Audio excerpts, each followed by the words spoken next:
ហេតុអ្វីទើបធុរកិច្ចខ្នាតតូចភាគច្រើនមិនសូវរីកចម្រើនទៅជាធុរកិច្ចខ្នាតធំបានគឺជាសំណួរដែលល្អ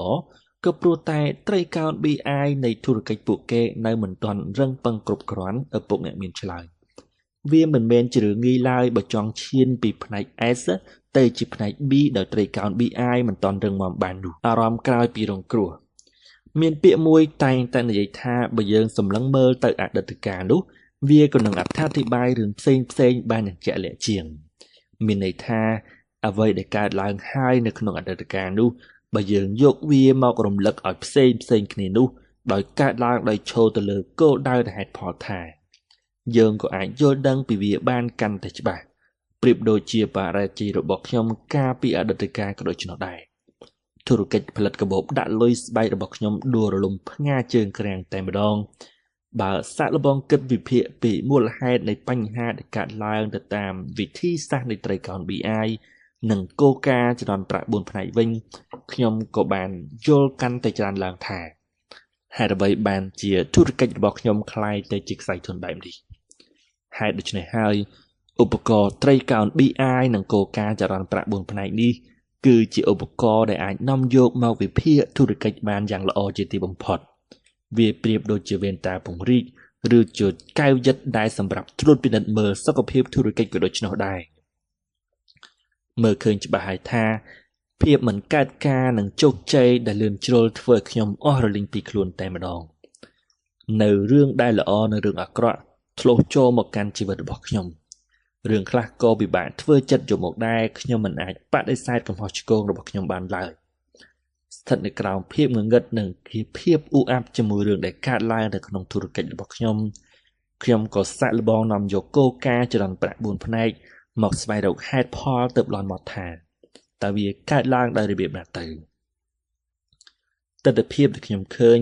គឺប្រុសកំឡោះដ៏ឆ្មើងឆ្មៃកន្ទ្រឹងម្នាក់ដែលទទួលបានជោគជ័យនៅក្នុងជីវិតលឿនជ្រុលពេកនិងដោយសារតែភាពមិនទាន់ដឹងក្តីពេញលេញផងនោះ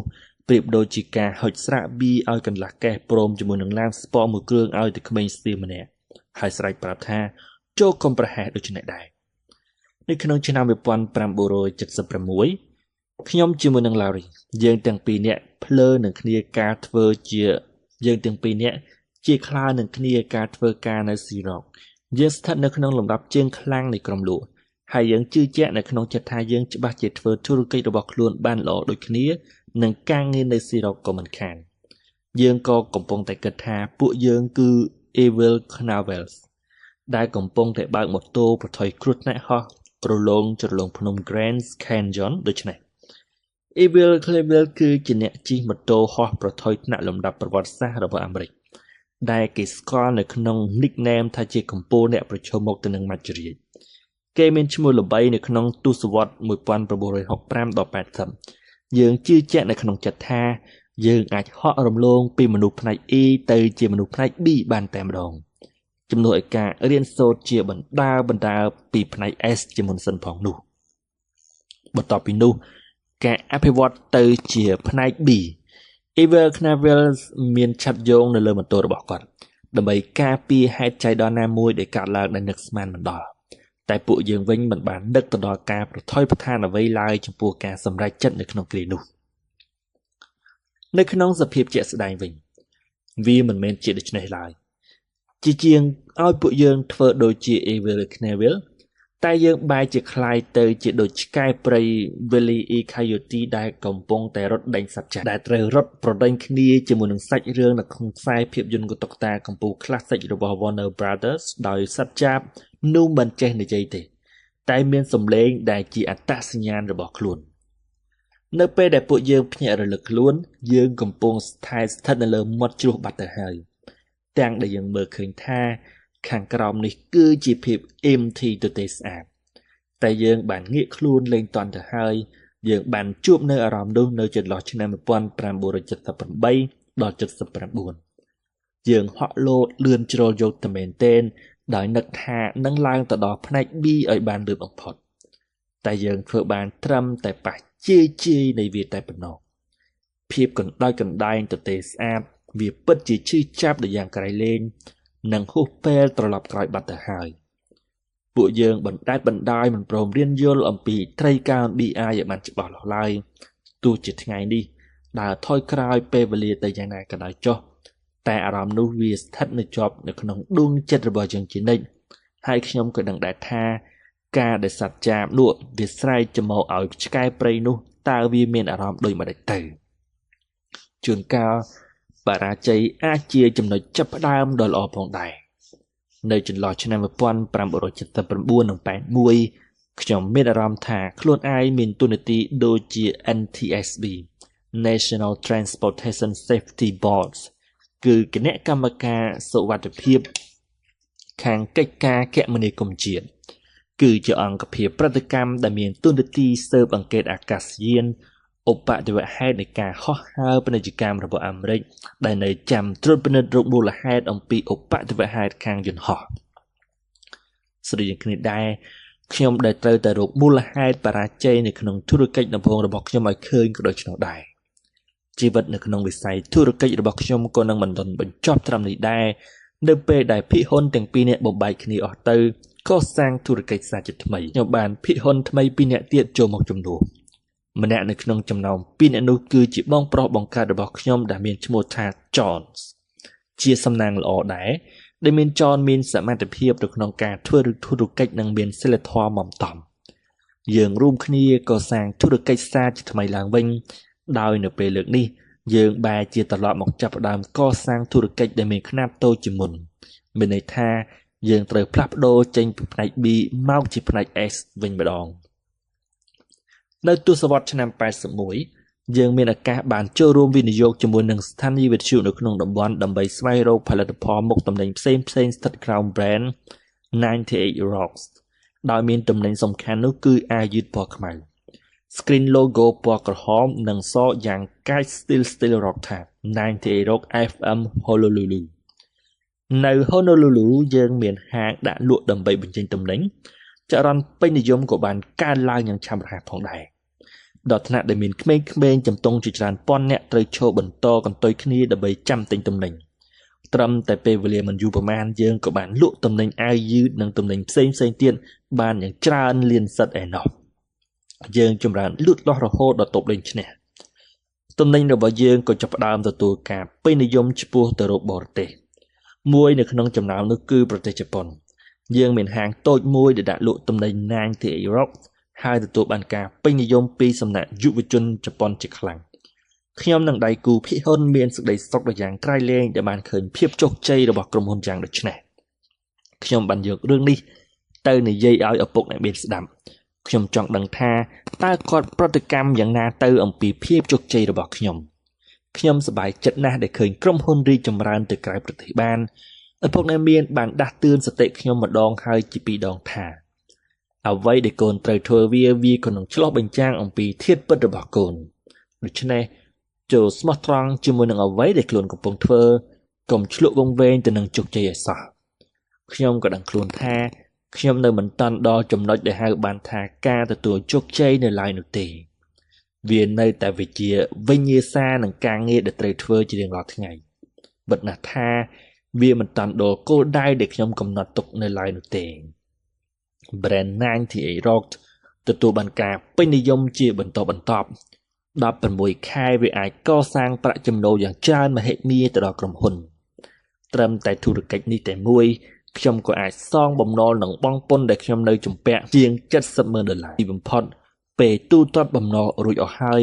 ទោះជាប្រាក់ចំណូលរបស់ខ្ញុំស្ទើរតែមិននៅសល់ក៏ដោយចុះតែរឿងហ្នឹងមិនមែនជាបញ្ហាធំដុំអីនោះទេព្រោះអ្វីដែលខ្ញុំបានទទួលមកវិញនោះគឺបទពិសោធន៍នៃការកសាងត្រីកោណ BI នៅក្នុងធុរកិច្ចដែលមានគុណតម្លៃខ្ពស់បំផុតខ្ញុំក៏ចាប់ផ្ដើមមានអារម្មណ៍ថាខ្ញុំងើបឡើងវិញម្ដងទៀតហើយអនាគតដែលល្អកំពុងតែរងចាំខ្ញុំត្រូវតែបោះជំហានតទៅមុខទៀតនៅក្នុងឆ្នាំដដែលនោះជោគជ័យរបស់ខ្ញុំជាមួយនឹង Brand 98 Rocks បានលឺទៅដល់ត្រចៀកក្រុមការងារវងតន្ត្រី Rock ដ៏ល្បីឈ្មោះមួយដែលមានឈ្មោះថា Pink Floyd ពួកគេតម្រូវការឲ្យខ្ញុំរួមការងារជាមួយគេនៅក្នុងការផលិតនិងស្វែងរកមុខទំនិញដែលតាក់ទងទៅនឹង album ឈុតថ្មីដែលមានឈ្មោះថា The Wall ឱកាសលើកនេះមិនមែនជារឿងចៃដន្យឡើយ តែវាជាលទ្ធផលបាននូវភាពឧស្សាហ៍ព្យាយាមកន្លងមក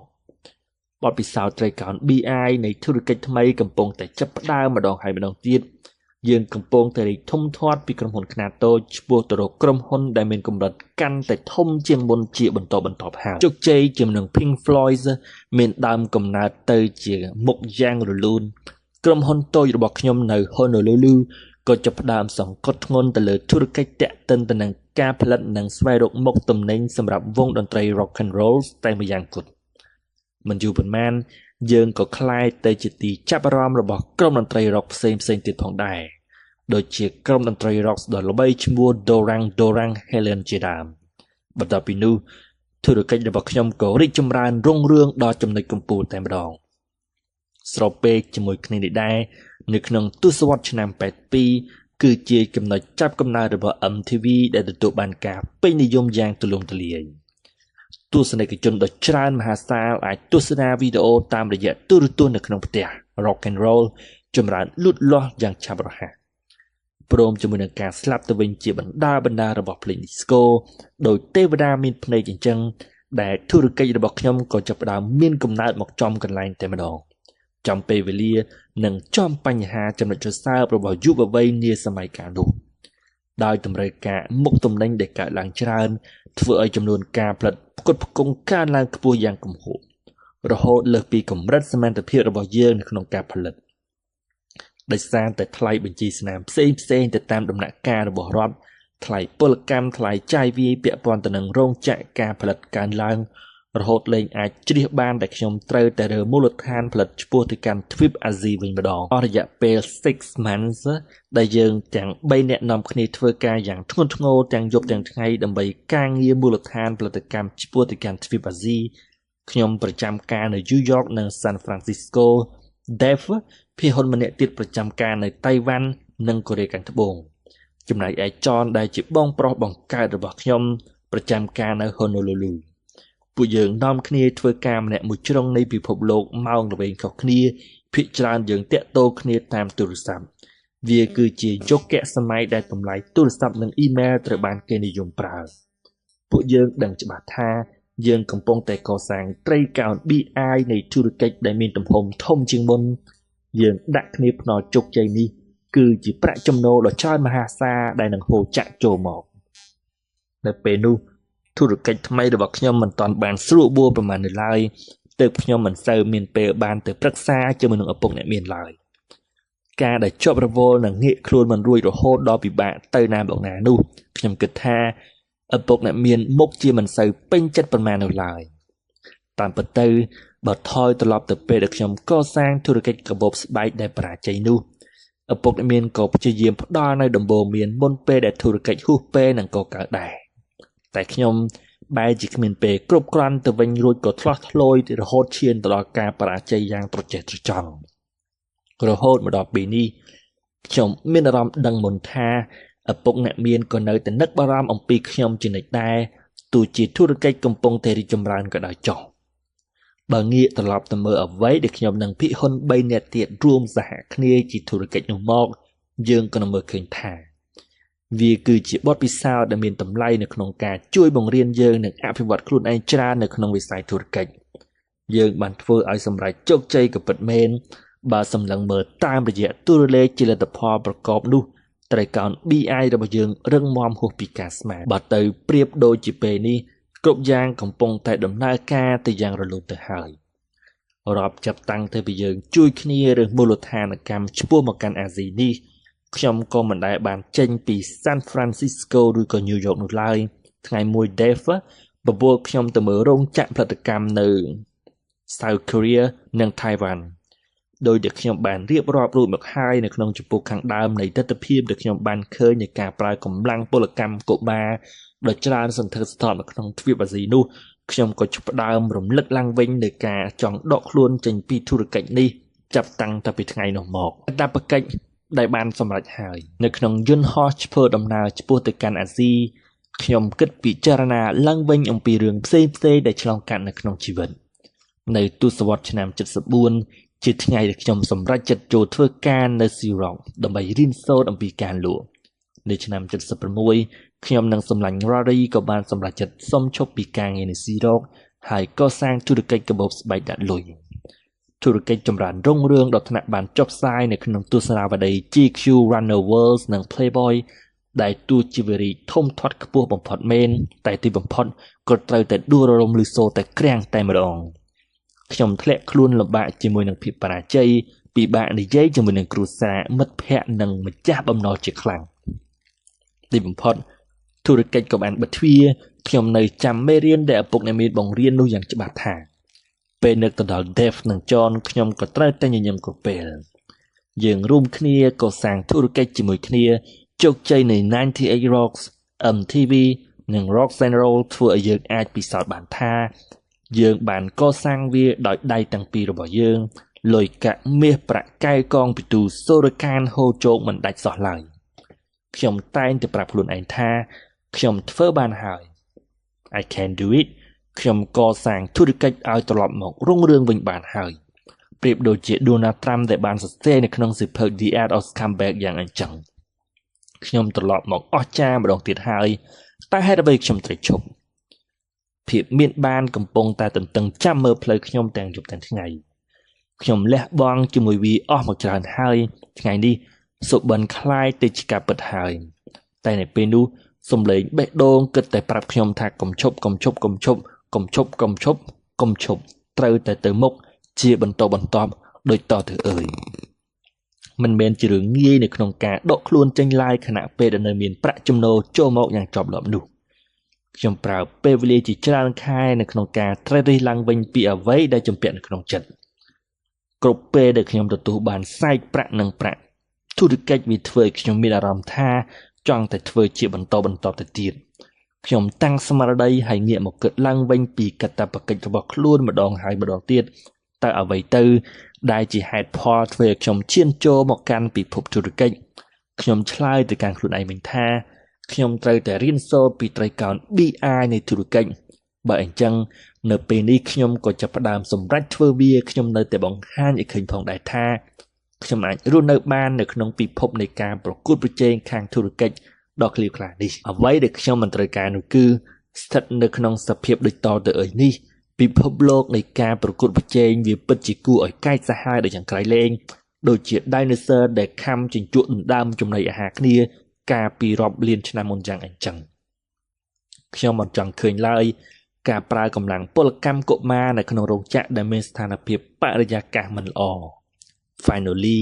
នៅក្នុងឆ្នាំ1983ខ្ញុំក៏សម្រេចចិត្តឈប់ខ្ញុំប្រាប់ Dave និង John ថាខ្ញុំត្រូវទៅដកខ្លួនចេញពីធុរកិច្ចនិងមិនត្រូវការបែងចែកប្រាក់ចំណេញអ្វីទៀតឡើយព្រោះខ្ញុំមានគ្រប់គ្រាន់ទៅហើយជួបស្រីស្អាតគឹមជាលើកដំបូងនៅកំឡុងពេលមួយខ្ញុំព្យាយាមស្វែងរកខ្លួនឯងដើម្បីផ្លាស់ប្ដូរជីវិតទៅក្នុងអ្វីដែលល្អប្រសើរជាងមុនយប់មួយនៅក្នុងហាងមួយនៅរដ្ឋ Hawaii នោះគឺជាថ្ងៃដែលខ្ញុំបានជួបភរិយារបស់ខ្ញុំជាលើកដំបូងនៅក្នុងរាត្រីនោះ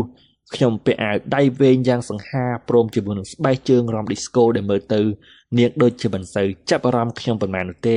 តែកាលនោះខ្ញុំមិនខ្វល់ខ្វាយដែរក៏ព្រោះតែនៅទីនោះមានស្រីស្អាតជាច្រើនស្រាប់ទៅហើយដោយហេតុផលអ្វីមួយយ៉ាងបន្ទាប់ពីត្រឡប់មកពីទ្វីបអាស៊ីវិញរូបភាពរបស់គឹមក៏បានលេចឡើងនៅក្នុងខួរលតែរបស់ខ្ញុំជាប្រចាំខ្ញុំព្យាយាមតាក់ទងសុំស្គាល់នាងនិងបបួលនាងទៅដើរលេងខ្ញុំទូរស័ព្ទទៅនាងផ្ញើបាច់ផ្កាជូននាងតែនាងបែរជាបដិសេធខ្ញុំអស់រយៈពេល6ខែខ្ញុំគិតតែពីតាមនាងយ៉ាងជិតស្និទ្ធតែមិនបានលទ្ធផលអ្វីទាំងអស់ខ្ញុំព្យាយាមប្រើតិចនិចសម្រាប់ការលក់ដែលបានមកពីការធ្វើជា salesman មកប្រើជាគំនិតតិចនិចដើម្បីញ៉ែនាងឲ្យបាននឹងឯងទីបំផុតខ្ញុំសាក់លបងប្រើក្បាច់អស់គ្រប់យ៉ាងទៅហើយខ្ញុំក៏សម្រេចចិត្តឈប់ធ្វើជាកូនតូលដែលចាំតែដើរសុំស្នេហ៍នារីតទៅទៀតហើយខ្ញុំចង់សាក់លបងវិធីទីផ្សារដែលខ្ញុំធ្លាប់រៀនមកវិញថាតើវាបានផលដែរឬទេគោលការណ៍ដំបូងរបស់ទីផ្សារគឺការសិក្សាពីទង្វើរបស់អតិថិជនប្រៀបដូចដឹងពីខ្លួនឯងនិងស្ត្រីយ៉ាងអញ្ចឹងប្រយុទ្ធ100ដងឈ្នះទាំង100ដងក៏ដូចគ្នាដែរខ្ញុំព្យាយាមដាក់សំណួរជាមុនសិនថាតើគឹមជាអ្នកណានៅទីណាជាមនុស្សដូចម្ដេចខ្ញុំត្រូវតែដឹងរឿងរ៉ាវដែលតាក់ទងជាមួយនឹងរូបនាងឲ្យអស់ផងដែរ ខ្ញុំចាប់ផ្ដើមសួរមិត្តភ័ក្តិរួមការងាររបស់នាងម្នាក់ខ្ញុំនិយាយរឿងទាំងអស់ឲ្យគេស្ដាប់គេគិតតែពិសោធន៍នៅអ្វីដែលខ្ញុំបាននិយាយគេប្រាប់ថាឈប់តាមស្នេហ៍ទៅអ្នកកំឡោះអើយដឹងតែថាមានកំឡោះជាច្រើនមកញ៉ែញៀងមិនដឹងជាប៉ុន្មានអ្នកឡើយនៅក្នុងមួយថ្ងៃមានទាំងសម្បត្តិមានទាំងបិចផ្កាមិនចេះជប់ឈរនោះឡើយតែមិនប្រកាសដែរណាបើលោកសាកទូរស័ព្ទទៅនាងអាចមិនចាំសំឡេងលោកផងខ្ញុំភ័ន្តភាំងតែម្ដងបានត្រឹមតែអោនមកចោះតែប៉ុណ្ណោះខ្ញុំដាក់ឈ្មោះរបស់គាត់ថាជា Jack គីមមានក្តីនឿយហត់ជាមួយនឹងរឿងនេះខ្ញុំមានឱកាសបានញ៉ាំបាយថ្ងៃត្រង់ជាមួយនឹង Phyllis ដែលជាមិត្តរបស់ខ្ញុំក៏រៀបរាប់ឲ្យនាងស្ដាប់ពីរឿងរ៉ាវដែលខ្ញុំលួច crush ទៅលើគីមខ្ញុំប្រាប់នាងថាមើលទៅការវិភាគពីទង្វើអតិថិជនរបស់ខ្ញុំប្រហែលជាប្រើការមិនទាន់បានទេ Phyllis ក៏ប្រាប់ថាលោកអត់ដឹងទេឬនរណាជាសម្លាញ់ចិត្តដិតរបស់គីមនោះខ្ញុំពិតជាមិនដឹងមែននាងអស់សំណើជាខ្លាំងសម្លាញ់ដែលចិត្តដិតរបស់គីមគឺសង្សារចាស់របស់នឹងណា Karen នោះឯងថាម៉េច Karen នាងក៏ហត់ខ្ញុំទេដឹងខ្ញុំស្ទុះទៅឲ្យ Philip ព្រមទាំងថើបជាមួយនឹងមួយខ្សើតយ៉ាងវែងបង្ហាញអំពីក្តីត្រេកអរខ្ញុំក៏ត្រឡប់ទៅការិយាល័យវិញហើយទូរស័ព្ទទៅរក Karen ភ្លាមសម្ព័ន្ធភាពរវាងខ្ញុំនិង Karen លែងមានរឿងទុតិតនឹងគ្នាទៀតហើយខ្ញុំរៀបរាប់ឲ្យគីមស្ដាប់អំពីនេះរៀបរាប់អំពីក្តីព្យាយាមអស់រយៈពេល6ខែកន្លងមកដើម្បីតាមតាក់ទងគីម Karen គិតតែពិសោធន៍មិនឈប់ចុងក្រោយនាងក៏សួរខ្ញុំថាលោកត្រូវការឲ្យខ្ញុំជួយអីទៅខ្ញុំគិតថាការសាក់លបងប្រើតិចនិចលក់តិចនិចទីផ្សាររួចមកហើយតែនៅតែមិនបានផ្លែផ្កាអ្វីតទៅសោះក្បាច់ចុងក្រោយនេះត្រូវតែប្រើតិចនិចបុគ្គលយោងហើយខ្ញុំត្រូវតែសុំឲ្យនាងណែនាំខ្ញុំឲ្យគីមស្គាល់លោកចង់មានន័យថាម៉េចសំឡេងនាងក៏ចាប់ផ្ដើមមកខ្ញុំដឹងថាលោកត្រូវការឲ្យខ្ញុំជួយណែនាំលោកឲ្យគីមស្គាល់ហេតុអីគ្រាន់តែណាត់ដើរលេងលើកដំបូងជាមួយគីមប៉ុណ្ណឹងក៏មិនហ៊ានដែរវាយ៉ាងម៉េចទៅនឹងនេះត្រូវហើយខ្ញុំក៏ធ្លាប់រសេះរសោះមិនយល់ពីខ្លួនឯងដែរនៃភាពកំសាកនៃមិនហ៊ាននោះខ្ញុំឆ្លើយបែបកំ pl តែ Karen មិនកំ pl ជាមួយខ្ញុំទេ She look serious អូខេនាងឆ្លើយខ្ញុំនឹងសាកល្បងមើលតែសូមប្រាប់លោកជាមុនទៅចុះថាលើកនេះតែម្ដងគត់ហើយក៏ជាលើកចុងក្រោយគ្មានតទៅទៀតដែរ Karen ណែនាំខ្ញុំឲ្យគីមស្គាល់ដោយសិទ្ធិចិត្តប្រហែលជា6សប្តាហ៍បន្ទាប់ពីនោះមកពេលវេលារបស់យើងក៏ត្រូវគ្នាល្មមយើងណាត់គ្នាដើរលេងជាលើកដំបូងខ្ញុំនៅចាំថ្ងៃនោះបានយ៉ាងច្បាស់ថានៅថ្ងៃទី19ខែកុម្ភៈឆ្នាំ84ការចាប់ផ្ដើមជីវិតសាជាថ្មីខ្ញុំជ្រើសរើសភោជនីយដ្ឋានដែលមិនទំនើបអ្វីប្រហែលទេដែលពោពេញទៅដោយបរិយាកាសដ៏ល្អខ្ញុំរំពឹងឲ្យคล้ายទៅជាការចងចាំរបស់យើងទាំងពីរសម្លឹងលើតុញ៉ាំអាហារយើងដឹកឆ្នេរខ្សាច់ពណ៌សសណ្ដោខ្លួនយ៉ាងវែងពេញមួយក្រសែភ្នែកទស្សនីយភាពពីត្រង់នោះមើលទៅដូចជាភ្នំភ្លើងយ៉ាងអញ្ចឹងដែលតំបន់ទេសចរដ៏សំខាន់របស់រដ្ឋហៃវ៉ៃ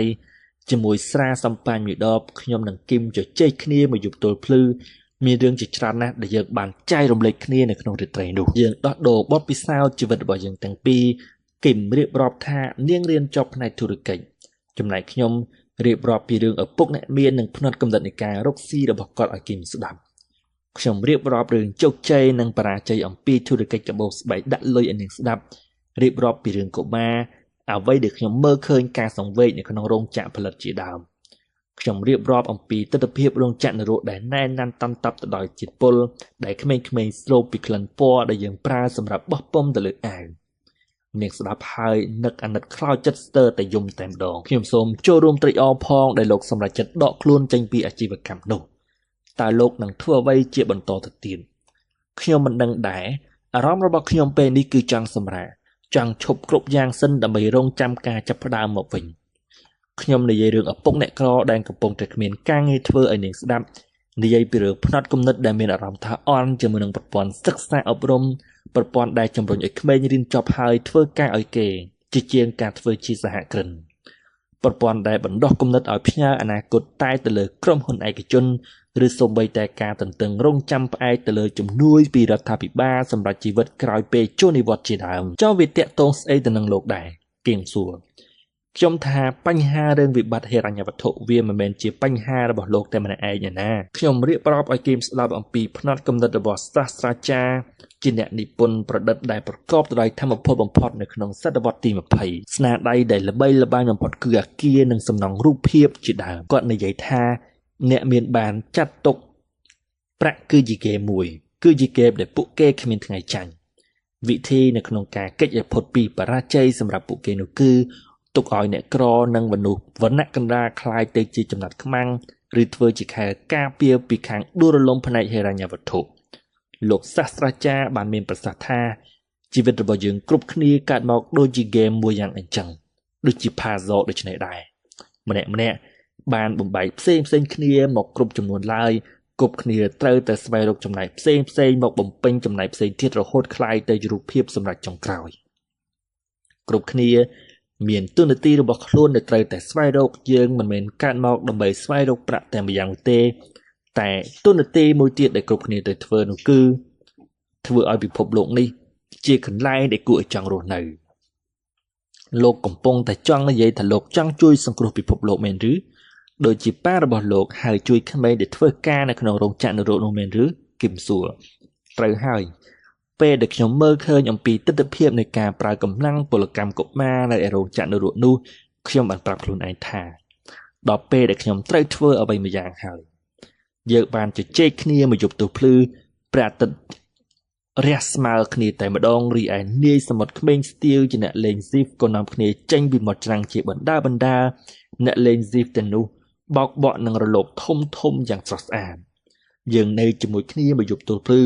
តែបែរជាគ្មានអារម្មណ៍ថានឿយហត់អ្វីនោះឡើយផ្ទុយទៅវិញយើងដូចជាបានសាកបញ្ចូលធម្មពលយ៉ាងពេញលំហឹងតែម្ដងដល់ពេលដែលយើងទាំងពីរបោះជំហានតទៅមុខទៀតហើយមាននារីម្នាក់ដែលបានអានសៀវភៅរបស់ Robert Kiyosaki ដែលមានចំណងជើងថាសាលាបង្រៀនធុរកិច្ចឬក៏ The Business School for People Who Like Helping People បន្ទាប់ពីនាងអានសៀវភៅហើយនាងក៏សម្រេចចិត្ត resign ពីកន្លែងធ្វើការដោយចាប់ផ្ដើមធ្វើការជា network marketing បានន័យថាជាអាជីវកម្មផ្ទាល់ខ្លួនបើទោះបីជានាងគ្មានឈាមជ័រជាអ្នកធ្វើការដោយខ្លួនឯងក៏ដោយចុះជាធម្មតានាងគ្រាន់តែជាប្រភេទមនុស្សដែលធ្វើការស៊ីប្រាក់ខែមួយថ្ងៃ8ម៉ោងតែប៉ុណ្ណោះនាងពុំទាន់មានលក្ខណៈសម្បត្តិគ្រប់គ្រាន់ដើម្បីឲ្យคล้ายទៅជាសហគ្រិននោះឡើយពោលគឺនាងគ្មានសហគ្រិនភាពនៅក្នុងខ្លួននោះឡើយដំបូងបងប្រុសរបស់នាងត្រូវបានណែនាំឲ្យជួប Robert Kiyosaki ពួកគេបានពិភាក្សាអំពីគម្រោងផែនការ network marketing របស់នាងបន្ទាប់ពីជួបជជែកគ្នាជាមួយនឹង Robert ហើយពួកគេក៏ណាត់គ្នាថានឹងជួបគ្នាបន្តអំពី6ខែក្រោយមកកល្យានក៏បានជួប Robert ម្ដងទៀតហើយក៏ពិភាក្សាការងារ Robert បានសួរសំណួរមួយចំនួនទៅក៏សង្កេតឃើញថាកល្យានពុំមែនជាមនុស្សដែលមានឈាមជ័រជាសហគ្រិនដើម្បីបើកអាជីវកម្មដោយខ្លួនឯងនៅឡើយនោះទេនាងនៅក្នុងលំដាប់ថ្នាក់ជានិយោជិតដែលបុគ្គលិកញ៉ាំប្រាក់ខែគេតែប៉ុណ្ណោះលោកអ្នកអាចស្ដាប់នៅការសន្ទនាលម្អិតនៅក្នុងវគ្គ2តែកុំឲ្យខាតពេលយើងសូមអានជាបន្តនៅភាគ3នៃសៀវភៅនេះរឿងដែលយើងជជែកគ្នាតាមពិតទៅវាគឺជាខ្លឹមសារដ៏សំខាន់នៅក្នុងសៀវភៅ Good to Great នឹងឯងការជ្រើសរើសធ្វើអ្វីដែលល្អជាងមុនអនាគតស្ថិតនៅក្នុងដៃរបស់យើងទាំងពីរខ្ញុំបានទៅប្រាប់នាងទៀតថាការរៀនសូត្រនិងការរៀនបណ្ដុះបណ្ដាលមិនត្រឹមតែធ្វើឲ្យអ្នកកាន់តែពូកែឡើងប៉ុណ្ណោះទេតាមពិតទៅការខិតខំប្រឹងប្រែងគឺជាការចង់យកឈ្នះចិត្តរបស់ខ្លួនឯងឲ្យបានបង្កើតចំណេះដឹងសមត្ថភាពជំនាញដើម្បីតបស្នងទៅកាន់អតិថិជនបានយ៉ាងអស្ចារ្យជាងនេះដែរ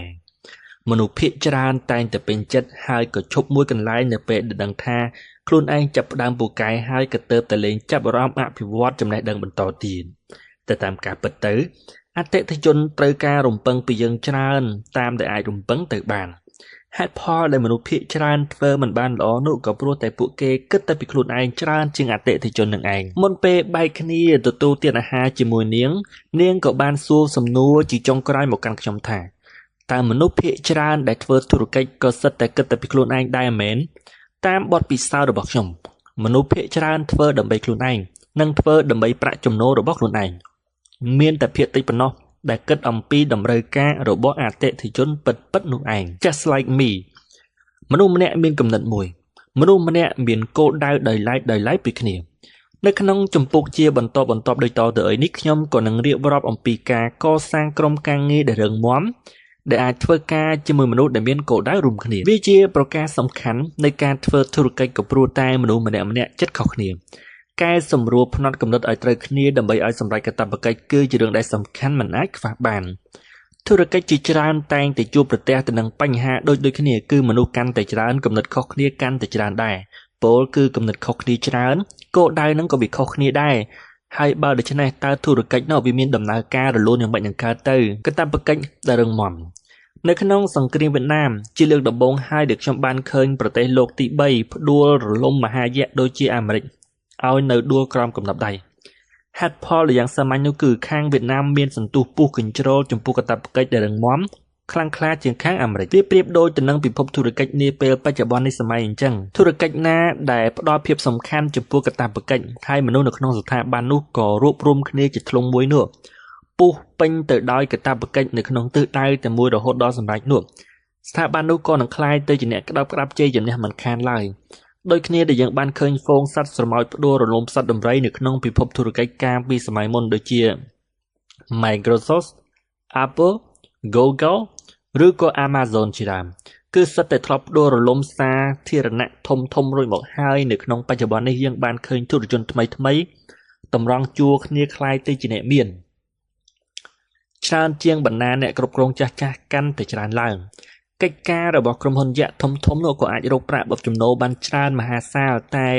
ធុរជនថ្មីបែរជារកប្រាក់បានច្រើនជាងក្រុមហ៊ុនដែលទើបតែបង្កើតឡើងទៅវិញ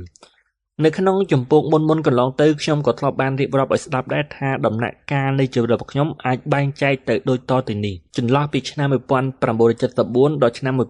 1984នេះជារដូវកាលរៀនសូត្រអភិវឌ្ឍខ្លួនឯងពីឆ្នាំ84ដល់ឆ្នាំ94រដូវកាលប្រមូលផលពីឆ្នាំ94ដល់ឆ្នាំ2004រដូវកាលចែករំលែកនៅក្នុងទសវត្សរ៍ឆ្នាំ1974ខ្ញុំមានគោលដៅតែម្យ៉ាងគត់នោះគឺរៀនសូត្រពីកត្តាផ្សំផ្សេងនៃត្រីកោណ BI ខ្ញុំដួលត្រឡប់ទៅឡើងយ៉ាងច្រើននៅក្នុងកំឡុងពេលនេះខ្ញុំក៏ធ្លាប់ឆ្លងវាផុតដោយការប្រកាន់យកបុតមមដើម្បីទម្លុះគោលដៅទិដ្ឋភាពរបស់ឪពុកអ្នកក្រដែលអង្គុយវិមុខទូរទស្សន៍ដោយក្តីអស់សង្ឃឹមនៅក្នុងកំឡុងពេលជីវិតចុងក្រោយរូបភាពនេះបានដិតជាប់នៅក្នុងខួរលតែរបស់ខ្ញុំមិនចង់ខ្លាយទៅជាបែបនេះនោះឡើយហើយក៏មិនចង់ឲ្យនរណាម្នាក់ដូចប៉ាប៉ារបស់ខ្ញុំដែរអំឡុងទសវត្សរ៍ទី80មើលទៅអ្វីគ្រប់យ៉ាងដំណើរការទៅយ៉ាងល្អខ្ញុំរៀនសូត្រសន្សឹមនៅក្នុងពិភពការពិតទាំងរឿងហិរញ្ញវត្ថុរហូតដល់ផ្នែកអភិវឌ្ឍផលិតផលខ្ញុំក៏ចាប់ផ្ដើមធុរកិច្ចដំបូងនៅក្នុងជីវិតខ្ញុំព្យាយាមកាត់បន្ថយដើមទុនផលិតទើបសម្រេចចិត្តរើរោងចក្រផលិតឆ្លងសមុទ្រទៅកាន់ប្រទេសកូរ៉េខាងត្បូងនិងតៃវ៉ាន់ថ្ងៃមួយខ្ញុំមានឱកាសបានទៅធ្វើទស្សនកិច្ចរោងចក្ររបស់ខ្ញុំតែប្រៀបដូចជាសុបិនអាក្រក់មួយទស្សនវិជ្ជាដែលខ្ញុំមើលឃើញគឺរោងចក្រខ្នាតតូចដែលជាងាកណាយមានការប្រើប្រាស់កម្លាំងពលកម្មកុមារនៅក្នុងការផលិតស្រដៀងគ្នាទៅនឹងរោងចក្រនរក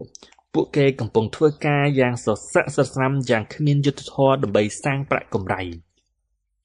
សម្រាប់ខ្ញុំវាគឺជាទស្សនវិជ្ជាដែលខ្លោចផ្សាដែលយ៉ាងក្រៃលែងក្រុមហ៊ុនរបស់ខ្ញុំផលិតទំនិញចុះកម្មសិទ្ធិបញ្ញារបស់ក្រុមហ៊ុន Rock ជាពពួកកាបូបដាក់ស្បែកលុយកាបូបយួរនិងមួកដាក់លក់តាមប្រព័ន្ធអ៊ីនធឺណិតជាដើមនិងនៅតាមហាងលក់ទំនិញចុះកម្មសិទ្ធិដែលមានទូទាំងពិភពលោកធុរកិច្ចដែលកំពុងតែមានសន្ទុះទៅមុខនៅពេលនោះតែទស្សនវិជ្ជារោងចក្រក៏ដូចជាស្ថានរកដែលវិលវល់ចូលមកលងបន្លាចនៅក្នុងហឫទ័យខ្ញុំជានិច្ចខ្ញុំនឹករលឹកថាការធ្វើធុរកិច្ចដែលសង្កត់ធ្ងន់តែទៅលើការផលិតចំនួនច្រើនបែបនេះកម្រៃដែលទទួលបានក៏នឹងច្រើនឬតិចទៅតាមសមត្ថភាពនៃការកាត់បន្ថយដើមទុនដែលយើងហៅថាថ្លៃដើមដែលมันអាចធ្វើឲ្យជីវៀងបានឡើយនៅក្នុងការជួលកម្លាំងពលកម្មដែលចំណាយដើមទុនទាបដែលវានឹងនាំទៅរកការប្រើប្រាស់កម្លាំងពលកម្មដែលមិនមានសមត្ថភាពខ្ញុំក៏សម្រេចចិត្តបញ្ឈប់វាក៏ព្រោះតែមិនត្រូវការជាមួយនឹងគោលដៅដែលខ្ញុំត្រូវដើរខ្ញុំប្រាប់ខ្លួនឯងថាខ្ញុំត្រូវតែរៀនសូត្រនិងឈានទៅមុខជាមួយនឹងអាជីវកម្មថ្មីនៅឆ្នាំ1984ខ្ញុំនិងភរិយារើត្រឡប់មកកាន់កាលីហ្វ័រញ៉ានៅឆ្នាំដដែលនោះគឺជាកំឡុងពេលអាក្រក់បំផុតនៅក្នុងជីវិតរបស់ខ្ញុំបានរៀនសូត្ររឿងរ៉ាវដែលខ្ញុំបានជួបប្រទះតាមរយៈសៀវភៅឪពុកអ្នកមានបង្រៀនកូនវគ្គ2ចរន្តប្រាក់4ផ្នែកនៅក្នុងពេលនោះក៏ស្រដៀងគ្នាទៅនឹងពេលនេះដែរគឺស្វែងរកអ្វីដែលបង្កប់នៅក្នុងធាតុពិតរបស់ខ្ញុំនឹងឯង អភិវឌ្ឍវាឡើងនិងសាងមនោភាពតាមរយៈការប្រព្រឹត្តវានឹងបំណងប្រាថ្នាដ៏ខ្លាំងក្លាខុសពីការស្រឡាញ់នៅក្នុងការធ្វើអ្វីម្យ៉ាងដែលមិនសូវជាល្អប៉ុន្មាននោះឡើយ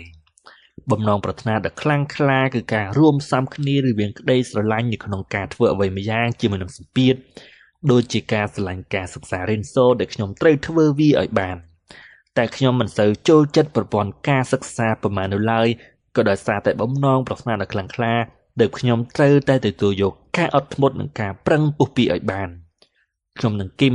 មានគោលដៅដូចគ្នានៅក្នុងការស្វែងរកចំណេះដឹងថ្មីៗពីសាស្ត្រាចារ្យក៏ដូចជាគ្រូបណ្ដុះបណ្ដាលល្បីៗម្នាក់នៅក្នុងចំណោមនោះគឺ Tony Robbins យើងមានឱកាសបានរៀនវគ្គបណ្ដុះបណ្ដាលជាមួយនឹង Tony ប្រហែលជាមួយសប្ដាហ៍វាគឺជាកំឡុងពេលដែលគួរឲ្យចងចាំបំផុតនៅក្នុងចំណោមកិច្ចការដែលយើងមានមោទនភាពបំផុតនោះគឺការបានជួយយកអាសាកូនសិស្សរបស់ Tony នៅក្នុងការដើរឆ្លងកាត់គំនរភ្លើងដ៏ក្តៅគគុកសីតុណ្ហភាពប្រមាណជា 2000 អង្សាសេខ្ញុំឃើញមនុស្សម្នាជាច្រើនសម្រាប់ចិត្តបោះជំហានឆ្លងផុតភាពភ័យខ្លាចនឹងដែនកំណត់នៅក្នុងចិត្តរបស់ខ្លួនច្រើនឆ្នាំកន្លងផុតទៅយើងបានរៀនសូត្រពីលោកគ្រូបង្រៀនដែលមានថ្វីដៃជាច្រើនរហូតដល់ទីបំផុតខ្ញុំនិងគឹមនិង Blair Singer ពួកយើងមាន idea ច្នៃបណ្ឌិតថ្នាក់សិក្ខាសាលារបស់យើងឡើងដោយខ្លួនឯងដោយយកប្រធានបទការកសាងជំនាញភាពជាធុរកិច្ច Blair Singer គឺជាអ្នកសរសេរសៀវភៅគឺជាទីប្រឹក្សាឪពុកអ្នកមានកំពូលអ្នកលក់ Startup និងទីប្រឹក្សាឪពុកអ្នកមានសាងក្រុមឲ្យឈ្នះ The ABC of Building a Business Team That Wins ខ្ញុំនិង Blair ទ្រាំអត់អស់សំណើចមិនបានឡើយនៅពេលដែលថ្ងៃដំបូងនៃការបើកសិក្ខាសាលារបស់យើងនាំគ្នារៀបចំសិក្ខាសាលានៅលើកោះ Maui ដែលជាកោះលំដាប់ទី2នៅក្នុងប្រជុំកោះ Hawaii គឺជាកោះស្ថានសួគ៌ដែលមានការទទួលស្គាល់ថាជាកន្លែងធម្មជាតិដ៏អស្ចារ្យបំផុតនៅក្នុងថ្ងៃនោះមានការចូលរួមពិធីតែ2នាក់ប៉ុណ្ណោះវាគឺជាថ្ងៃអស់សង្ឃឹមនិងងងឹតឈឹងបំផុតជាមួយនឹងធុរកិច្ចថ្មីរបស់ខ្ញុំនិង Blair បន្ទាប់ពីនោះយើងក៏កែសម្រួលជាបណ្ដានៅ content មេតិការហូតคล้ายទៅជាសាលាបង្រៀនធុរកិច្ចបង្កើតភាពជាធុរជនសម្រាប់វិនិយោគិន5ឆ្នាំក្រោយមកនៅក្នុងឆ្នាំ1990យើងមានអ្នកចូលរួមសិក្ខាសាលាជាច្រើនរយនាក់ម្ដងយើងសង្កត់ធ្ងន់ទៅលើការបង្រៀនគោលគំនិតអំពីហិរញ្ញវត្ថុធុរកិច្ចនិងការវិនិយោគដោយប្រកាន់តាមគោលការណ៍របស់ឪពុកអ្នកមានលុះទីបំផុតខ្ញុំក៏រកឃើញខ្លួនឯងនៅក្នុងឆ្នាំ1994ដែលជាខួបកំណើតរបស់អ្នកអានសៀវភៅនេះខ្ញុំនិងគឹមមានឯករាជ្យផ្នែកខាងហិរញ្ញវត្ថុដូចចិត្តនឹកគិតស្រមៃមែន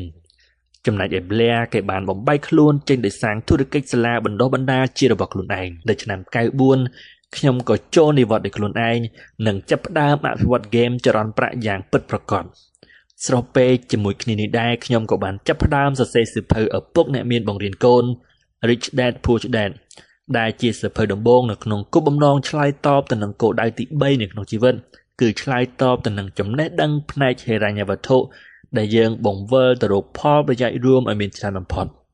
ពេលធ្វើបានសម្រេចវាប្រៀបដូចជាអភិនិហាដែលប្រាក់ចំណូលបានហូរចូលមកយើងរហូតដល់នឹកស្មានមិនដល់វាពិតជាគួរឲ្យអស់សម្រេចណាស់ដែលធនាគារផ្សេងចាប់ផ្ដើមមានការសង្ស័យទៅលើធុរកិច្ចរបស់យើងក៏ដោយសារតែមានការផ្ទេរប្រាក់ដ៏ច្រើនសន្ធឹកសន្ធាប់ចូលនៅក្នុងគណនីរបស់ក្រុមហ៊ុនទាំងដែលក្រុមហ៊ុនរបស់យើងគឺជាក្រុមហ៊ុនដែលទើបតែកវែកកឆ្នាំងតែប៉ុណ្ណោះដែលមិនគួរនឹងកសាងបានប្រាក់ចំណូលយ៉ាងមហាសាលនៅក្នុងរយៈពេលត្រឹមតែមួយប្រពេចភ្នែកយ៉ាងដូចនេះទេវាពិតជាមិនគួរឲ្យជឿសោះឡើយដែលពួកគេគិតថាខ្ញុំជួញដូរគ្រឿងញៀនឬក៏លក់អាវុធយុទ្ធភ័ណ្ឌជាដើមរហូតដល់ថ្នាក់អ្នកគ្រប់គ្រងធនាគារបានទេទូរស័ព្ទមករកខ្ញុំឲ្យប្រាប់ថាគេមានភាពចាំបាច់ត្រូវផ្អាកបញ្ជីគណនីរបស់ក្រុមហ៊ុនសិនក៏ដោយសារតែធនាគារសង្ស័យថា